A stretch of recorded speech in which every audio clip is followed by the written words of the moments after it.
তেল আর জল কখনো মিশে না, কিন্তু যদি এই দুইয়ের মিশ্রণে আগুন জ্বলে আর তাতে আপনি রান্নাটা সেরে ফেলতে পারেন, তাহলে কেমন হবে বলুন তো? হ্যাঁ, এমনই এক অভিনব পদ্ধতি আবিষ্কার করেছেন এই তরুণ। একদিকে বোতলে পানি আর পেট্রোলের মিশ্রণ, এই মিশ্রণ থেকে তৈরি গ্যাসে হচ্ছে রান্না। শারীরিকভাবে অক্ষম হয়েও তার এমন উদ্ভাবন অনেকের রান্নার কাজ সহজ করে দিয়েছে।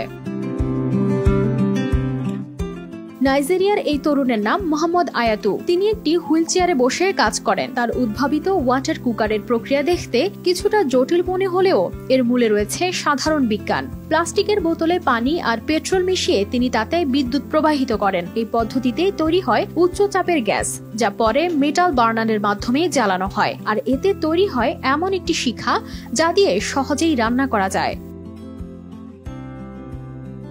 সর্বাধুনিক প্রযুক্তি ও সেরা মানের উপাদানে তৈরি আরএফএল চেয়ার, ক্ষমতার নয় সমতার চেয়ার।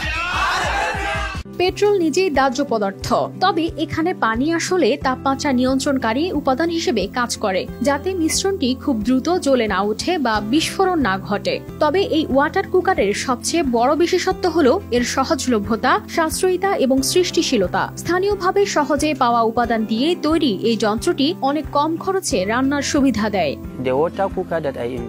বিশেষত এটি পুনরায় চার্জ করা যায়, যা একবার চার্জ দিলে টানা 10 ঘন্টা পর্যন্ত কাজ করতে সক্ষম। এছাড়াও পেট্রোলের মতো বিপজ্জনক পদার্থ ব্যবহারের পরও পানি মিশিয়ে এটিকে নিরাপদে ব্যবহার করা যায়।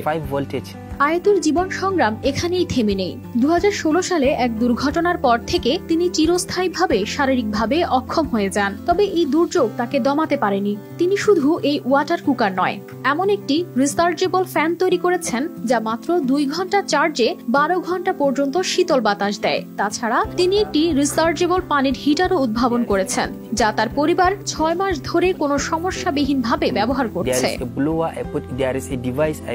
আয়াতুর এই উদ্ভাবন শুধুমাত্র প্রযুক্তিগত দক্ষতার প্রমাণ নয়, এটি তার সম্প্রদায়ের আর্থসামাজিক উন্নয়নেরও প্রতীক। দারিদ্র্যপীড়িত অঞ্চলে কম খরচে এমন উদ্ভাবন তাদের জীবনযাত্রা উন্নত করার সম্ভাবনা তৈরি করেছে। কানিস ফাতেমা শিমু, RTV।